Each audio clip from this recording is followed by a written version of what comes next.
If your 2015 Ford Explorer is blowing warm air, don't panic. Most AC issues on this model stem from 5 specific components.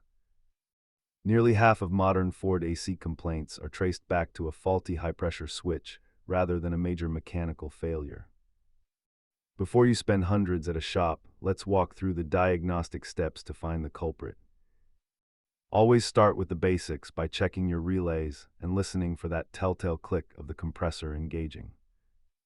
If you hear a clicking sound behind your dashboard, your blend door actuator is likely the reason the air isn't reaching you. Explorer compressors are known for clutch gap issues where the magnet fails to engage once the engine gets hot. You can handle sensors and actuators at home, but leave the refrigerant handling to a certified professional.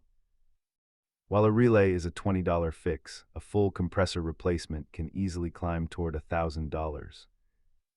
Modern Explorers store specific AC error codes that can tell you exactly which sensor is failing. Grab a multimeter and a basic set of trim tools before you start tearing into the dashboard. Remember that AC systems are under high pressure, so protect your eyes and never vent refrigerant into the air. Diagnosing your 2015 Explorer's AC takes patience, but finding the right part can save you a fortune this summer.